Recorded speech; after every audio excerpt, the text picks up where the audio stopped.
ছাগল তারা কুরবানি করলে, তাদের জবাহ করলে কুরবানিটা তাদের হয়ে যাবে।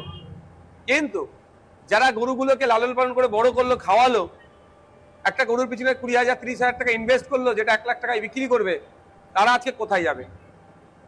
এই চিন্তায় চিন্তিত হয়ে ভাঙড় বিধানসভায় বামুনিয়া গ্রামে আপনি যেটা বলছেন হার্ট অ্যাটাকও করেছে, তা নাকি বেশ কত টাকা লোনও আছে, অনেকেই ধরনের আছে, তারা এখন কোথায় যাবে? এখন দেখার বিষয় যে 1950 সালে যে আইন আছে, সেই আইনের 12 নম্বর ধারাটাকে উল্লেখ করে রাজ্য সরকার ছাড় দেয় কি দেয় না? এই পশুর জন্য আইন 1950 সালে হয়েছিল।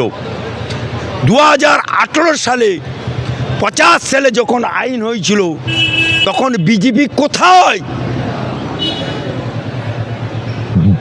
এইখানে বাংলায় 30 বছর কংগ্রেস সরকার ছিল, এই আইনটাকে বাতিল করলো না কেন? পুলিশ তখন সচেষ্ট হলো না কেন? বামপন্থী সরকার ছিল, তখন এই আইনটাকে বাতিল করলো না কেন? 15 বছর মমতা বাবুর সরকার ছিল, করলো না কেন আইনটাকে বাতিল?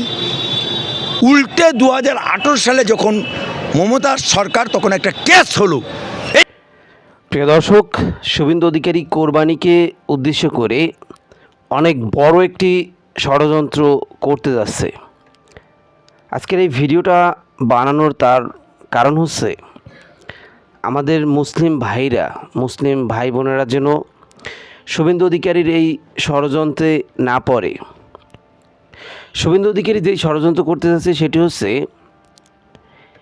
এখন গরু বাছুর কেনা বেচা করতে দিচ্ছে, করতে দিবে, তার কারণ হিন্দুরা তো গরু পালে। এবার হিন্দুরা তো খেপে গেছে যে শুভেন্দু অধিকারী কেন আসলে কোরবানি করতে দিবে না, আর কোরবানি না করতে দিলে এই হিন্দুদের গরুগুলি বিক্রি হবে না। তো এইবার শুভেন্দু অধিকারী একটু চাপে পড়ে হিন্দুদেরকে বাঁচানোর জন্য হয়তোবা গরু কেনা বেচার আদেশ দিতে পারে। এখন মুসলিমরা তো গরু নিয়ে আগে আগে কেটে বলবে না যে আমরা কোরবানি দিতেছি। কোরবানির তো নির্দিষ্ট একটা দিন আছে, তো সেই দিন পর্যন্ত অপেক্ষা করবে। এখন কথা হচ্ছে বিক্রি হয়ে যাওয়ার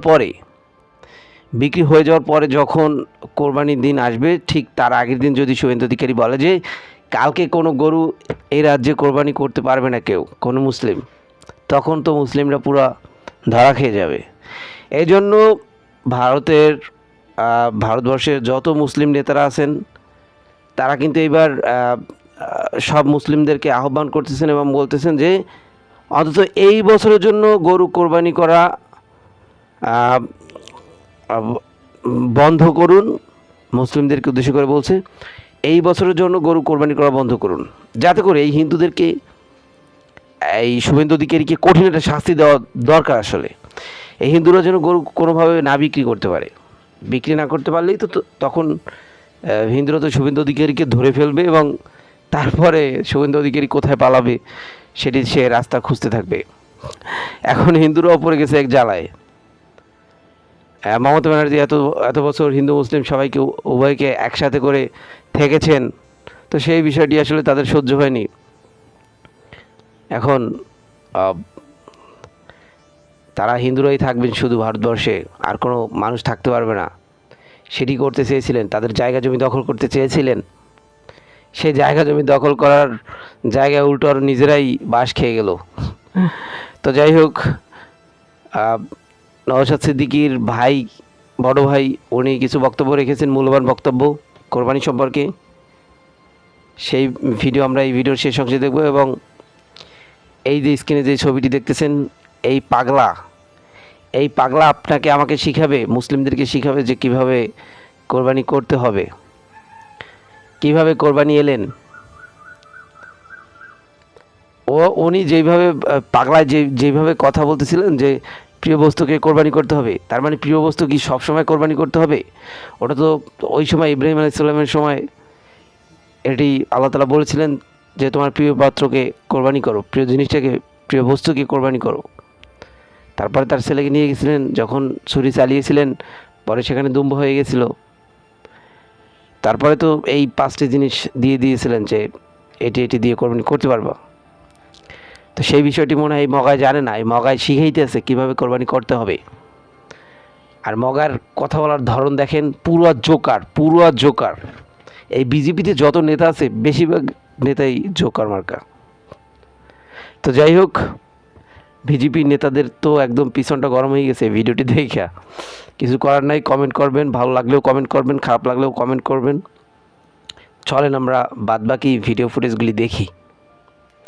সেই ভিডিও ফুটেজগুলি দেখার আগে আপনাদেরকে ছোট্ট একটি অনুরোধ করব, আমাদের এই চ্যানেলটিকে যদি সাবস্ক্রাইব না করে থাকেন এখনই একটি সাবস্ক্রাইব করে দিন, যাতে করে পরবর্তী ভিডিও ছাড়ার সাথে সাথে আপনার কাছে একটি মেসেজ চলে যাবে, আপনি সবার আগে দেখতে পারবেন। ওরা আমাদের বাড়ি খায়, কোনো অসুবিধা নেই। এতদিন তো ভালোই ছিল, এই সরকার এসেই তো সমস্যা হয়ে যাচ্ছে। তো যদি মানুষের দয়া বোঝে, মানুষের দয়া বুঝছে কই সরকার? কোরবানি কি দেবেন না? না, কোরবানি দেবো না। বাড়িতে গরু আছে। না, কোরবানি দেওয়ার মার খাবো পুলিশের ভয় তো মেন। পুলিশ সব বাড়ি বাড়ি এসে বলে যাচ্ছে, বলছে কোরবানি হবে না। 14 বছরে গরু কোথায় পাবে লোক? সরকার যা করেছে, এখন গরিব মানুষ মারা পড়ে যাবে, কিছু করার নেই। কতটা অসহায় বোধ করছেন? বহুত অসহায়, খুব কষ্টের মধ্যেই আছি আমরা, কিছু করার নেই। কুরবানি এবার আমরা ছাগল কুরবানি করতে হবে, গরু কুরবানি তো হবেই না। মানে সরকার হাট পাটটা বন্ধ করে দিয়েছে, বলছে এবারে আমাদের ভাইজানরাও বললো যে এই নিয়ে কোনো তর্ক বিতর্ক করবেন না। প্রত্যেক বছর আমরা উৎসব করি, গরু কুরবানি দিই, এবারে আমরা ছাগল কুরবানি দিয়ে দেবো। এই আইনের সম্বন্ধে কি জানেন? হ্যাঁ, এই আইনের সম্বন্ধে জানেন? এই আইনের সম্বন্ধে আমি আর কি জানবো, সবাই যা বলছে টিভিতে দেখছি। আমরা কুরবানির সময় কুরবানি দিতাম, হিন্দুদের পুজোর সময় সবই উৎসব হতো একসঙ্গে, ওরা আসতো, আমরা যেতাম, মিলেমিশে থাকতাম। কিন্তু এখন যে পরিস্থিতি হয়েছে, এখন তো একসঙ্গে থাকার কোনো উপায় নেই, হিংসা বাড়িয়ে দিয়েছে। এই এখন গরিব মানুষ যারা হিন্দুরা গরু কিনে এই আরে ঈদ লাগছে মনে, খুশির জোয়ার সবখানে। আরে ঈদ লাগছে মনে, বিকাশ পেমেন্ট সবখানে। নতুন সরকার উঠে হঠাৎ করে এত কষ্ট দেওয়া উচিত ছিল না। কেন, ব্যবসা বাণিজ্যে ধরো আজকের দীর্ঘদিন তো হয়ে আসছে, আজ 30-40 বছর ধরে। আমরা তো করছি আজ 35 বছর ব্যবসা। আমাদের স্বামীরা করলো, স্বামীদের করার পরে এখন ছেলেরাও করছে। এইবার নুন টন নেওয়া আছে, আরো সুদ পাড়া থেকেও সুদ নেওয়া আছে, এইসব টাকা পয়সাগুলো উনি একটা টাইম দিতে পারতো, যে আমি এবারে আলোচনা করছি যে আমি তোমাদের টাইম দিচ্ছি 1 বছর কি 2 বছর, আমি এই ব্যবসা রাখবো না, এই ব্যবসা আমার দ্বারা সম্ভব না, এরকম বলে একটা সম্ভব করতে পারে। কিন্তু হঠাৎ করে মেরে দিতে তো বাল বাচ্চা কাচ্চা, এই আমরা যদি এক্ষুনি ধরো মালটা যদি না বিক্রি হয়, ধার দেনা হয়ে আছে, তারা আসবে, দিতে হবে, ব্যাংকের নুন আছে, কেউ কি আমাদের ছাড়বে? ছাড়বে না। এটা ওনার করা উচিত ছিল না, উনি একটা টাইম দিতে পারতো। আমার হিস্ট্রিতে এইটা বলছি, কষ্ট প্রচন্ডই কষ্ট হচ্ছে। এই খাওয়া দাওয়া কমিয়ে দেওয়া হয়ে গেছে, আমরা দিতে পারছি না। তো 1 বান্ডিল বিচুলির দাম 100 টাকা, 1 বস্তা ভুসি নিয়ে এলে 800 টাকা, 900 টাকা, 1200 টাকা, 1500 টাকা। কিন্তু আমরা কি করবো? হয়তো বলবো তাহলে তোমরা কেন এই ব্যবসা করছো?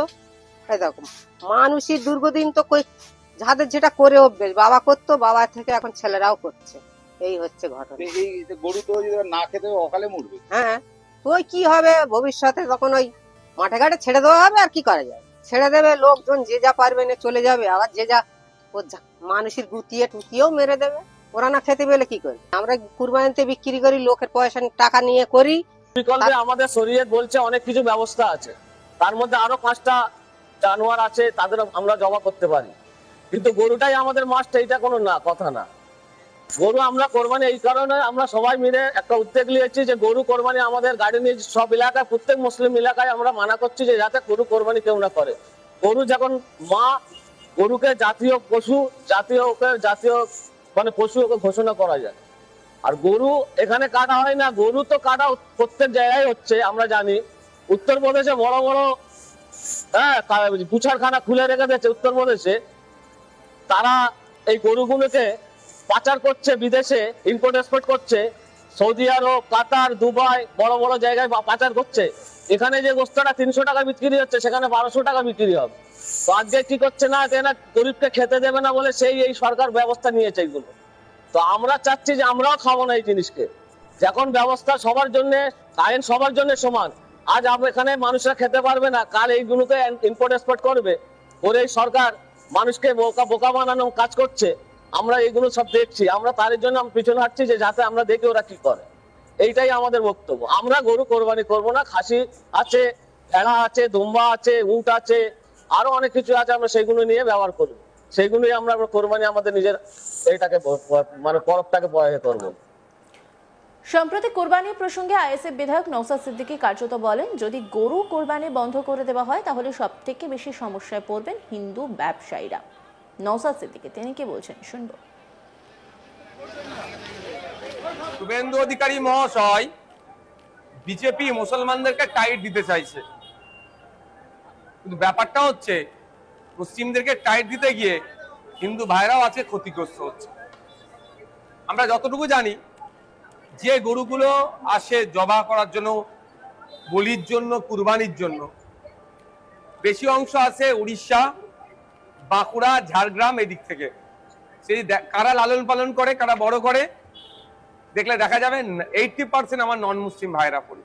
তারা বছরে এই দিনটার অপেক্ষায় থাকে, কুরবানির উৎসবের অপেক্ষায় থাকে, বছর বছর ধরে গরু লালন পালন করে বিক্রি করে যে উপার্জন হয়, এই ধরনের খবর পাওয়া যাচ্ছে। মেয়ের বিবাহ থেকে শুরু করে আনুষঙ্গিক এই টাকাটাকে কাজে লাগায়।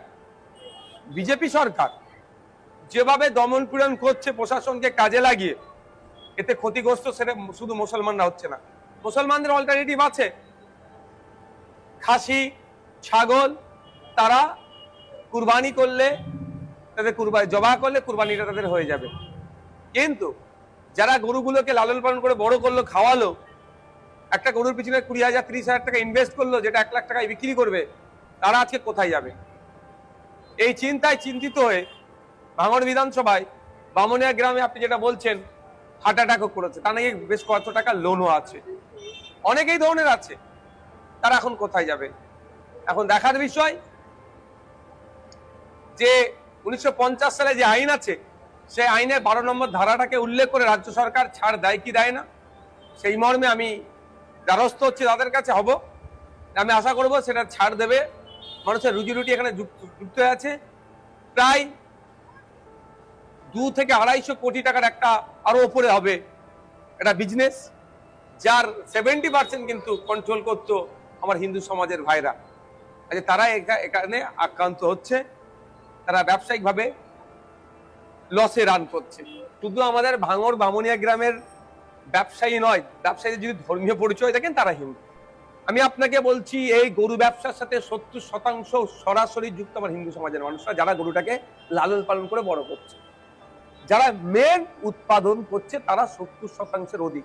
ম্যাক্সিমাম গরু কোথা থেকে আসছে জানেন? ঝাড়গ্রাম, আমরা যতটুকু যেগুলো জানি, বাঁকুড়া, পুরুলিয়া, ওদিকে উড়িষ্যা। যদি জনসংখ্যার অনুপাত দেখেন ওখানে মুসলিম ওখানে পার্সেন্টেজ কত, কোনো জায়গায় 5, 7, 10 এইরকম। কারা উৎপাদন করছে? আমার হিন্দু সমাজের মানুষেরা, তারা আজকে ক্ষতিগ্রস্ত হচ্ছে। এই যে একটা ইন্ডাস্ট্রি, এই ইন্ডাস্ট্রির হেভিও ক্ষতিগ্রস্ত হবে আমার হিন্দু সমাজের মানুষেরা। প্রিয় দর্শক, এতক্ষণ আপনারা দেখলেন। এই ভিডিও দেখে আপনার মূল্যবান মতামত অবশ্যই কমেন্ট বক্সে জানাবেন। কোনো না কোনো মতামত অবশ্যই আপনার মাথার ভিতর ঘুরপাক খাচ্ছে, আমি জানি। তো মতামত অবশ্যই জানিয়ে যাবেন এবং একটি লাইক, একটি সাবস্ক্রাইব অবশ্যই করবেন। পরবর্তী ভিডিও দেখার জন্য অপেক্ষা থাকবেন। খুব শীঘ্রই আমরা পরবর্তী ভিডিও নিয়ে আপনাদের সামনে হাজির হচ্ছি। আজকের মতো এখানেই শেষ করলাম। আল্লাহ হাফেজ।